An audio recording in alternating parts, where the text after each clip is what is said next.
Et donc voilà, tout ça au départ de cette tasse très géométrique, très brute, agressive en quelque sorte. Bon, les fumées ici, il faudra revoir ça. Il y a peut-être des choses à faire. Effet, distorsion, zigzag.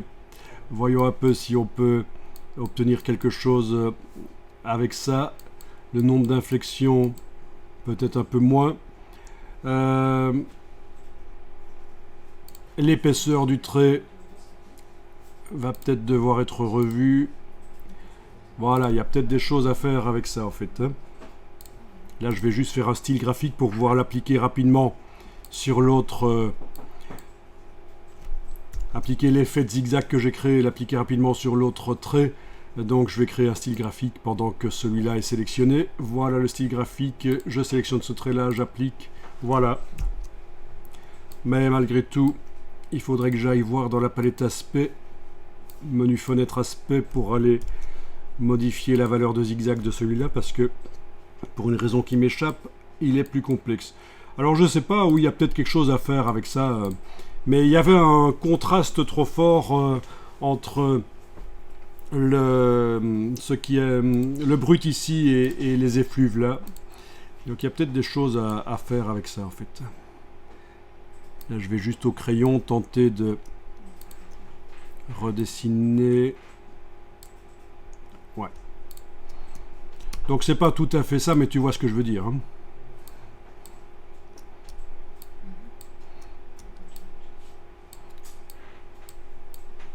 Donc je suis pas arrivé à faire ce que je pensais là, mais il faut retravailler ça. Ça peut être intéressant.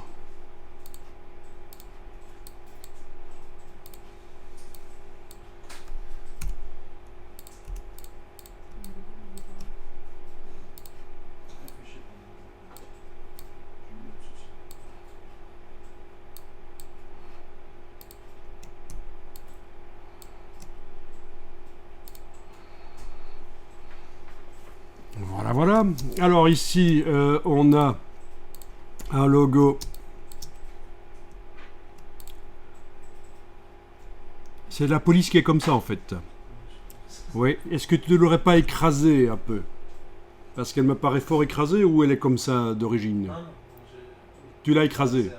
Il vaut mieux éviter, ça se voit tout de suite que ça n'a pas été dessiné comme ça directement. Elle était plutôt un peu plus haute en fait. Hein.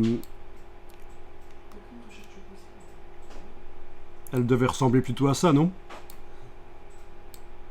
Ça devait ressembler sans doute un peu à ça. Quelque chose comme ça, c'est ça?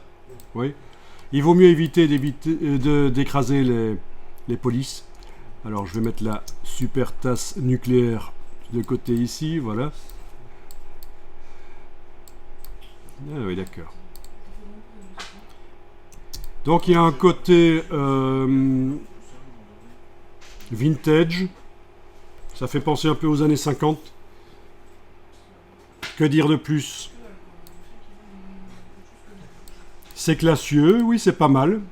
C'est pas mal, il y a de la classe. Je sais pas ce que vous en pensez les autres, mais il y a quelque chose là-dedans qui peut être intéressant.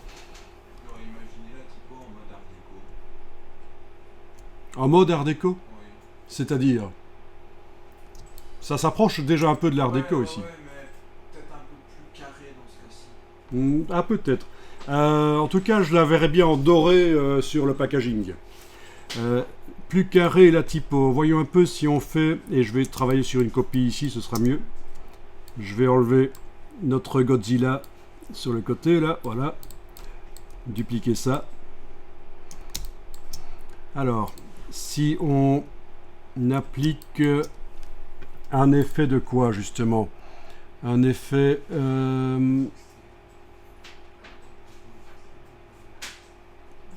si on veut anguler ça, si on veut enlever les courbes, pas du zigzag. Simplifier. Donc peut-être qu'il faut vectoriser quand même. Texte vectorisé. Et ensuite on va tenter, mais ça risque d'aller dans tous les sens avec toutes les lignes parallèles là. Objet tracé simplifié. Et moi j'aime bien avoir la boîte, donc je vais cliquer sur les 3 points. Je suis un vieux de la vieille. Simplifier la courbe. Angle ici. Ça fait pas grand chose finalement. Convertir en ligne droite? Non. À convertir en ligne droite, oui, c'est ça. Convertir en ligne droite dans simplifier et jouer sur ici. Et donc c'est un peu plus art déco, c'est ce à quoi tu pensais? À peu près? Non, ça colle pas.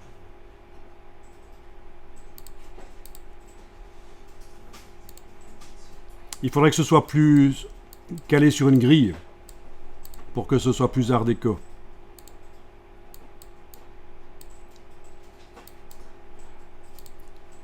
Mais bon, déformer des polices comme ça, les proportions de la police restent, hein, on n'a pas écrasé dans un sens ou l'autre, mais faire des filtres, ça peut se faire. Hein.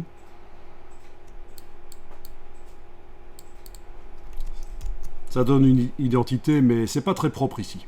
On est d'accord. En tout cas, voilà, ce n'est pas inintéressant du tout cette partie-là, je trouve. Même si c'est très simple. La forme là, elle est censée faire penser à quoi? C'est un peu comme Amazon, ça fait penser à un sourire. Pourquoi pas? Heureusement que c'est dans ce sens-là, et pas dans l'autre sens. Parce que dans l'autre sens, c'est la soupe à la grimace. Il vaut mieux que ce soit dans ce sens-là. Ben oui, on fait passer une idée avec les formes.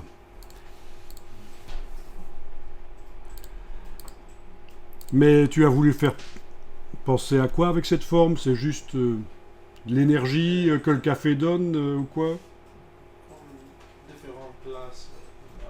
Parce que tu trouvais ça graphique. Alors ici, on a une autre version avec la soucoupe. C'est la soucoupe, oui. Ouais. La tasse là, ouais. Intéressant. Intéressant. Ah tiens.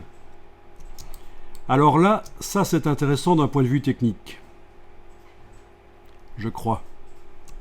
Faut que je vois ça. Non, j'avais l'impression qu'on avait deux noirs différents. Si je vais voir dans le nuancier. Parce que ça, c'est une erreur habituelle dans Illustrator. C'est d'avoir deux noirs différents.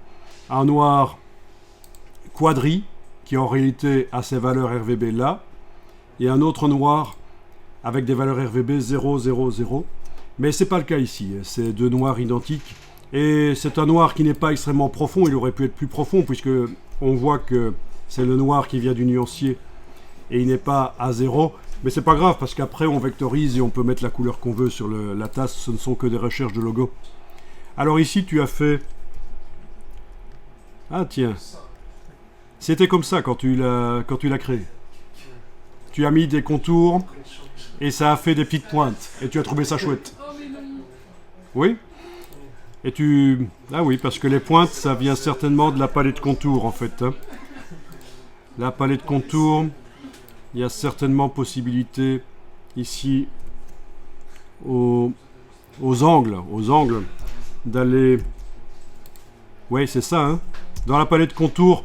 Alors ça, c'est intéressant aussi, parce que vous avez parfois ce genre de choses qui apparaît dans Illustrator, avec des pointes là, sur des contours complexes. Et dans la palette contour...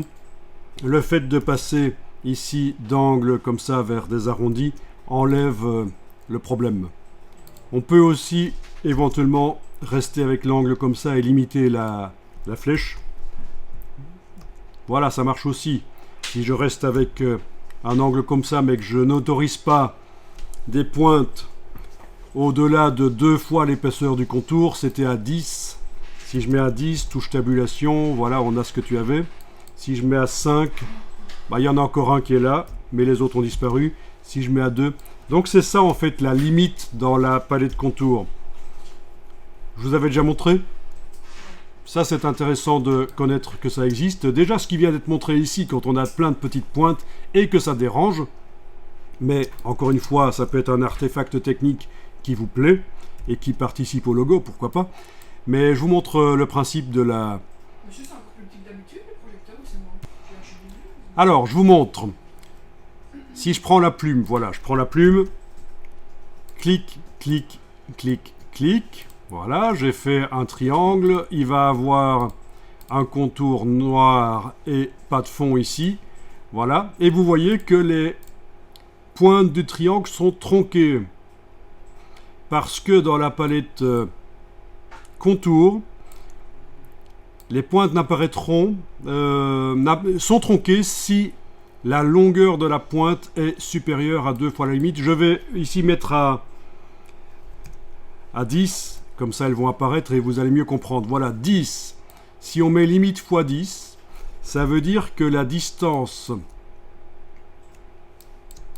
entre ici et ici peut aller jusqu'à 10 fois la largeur du contour. Autrement dit, si je commence à prendre avec la flèche blanche le point du dessus et l'éloigner assez bien, à un certain moment, il est possible que la distance entre ici et ici sera supérieure à 10 fois l'épaisseur du contour. On va tester. 10 fois, c'est beaucoup, hein? Voilà. À un certain moment, c'est tronqué. Là, ça apparaît. Mais la distance entre là et là n'est pas encore supérieure à 10 fois l'épaisseur du contour, mais à un certain moment, c'est tronqué. Voilà. Donc, c'est ça la limite. Ça peut vous permettre d'automatiquement éviter les grandes pointes. Alors, en général, on va plutôt mettre la limite dans le genre 4, par exemple. 4, voilà. Touche tabulation, 4. Et donc, si je prends avec la flèche blanche, là, la distance entre là et là n'est pas 4 fois supérieure à l'épaisseur, là non plus. Par contre, là, elle l'est.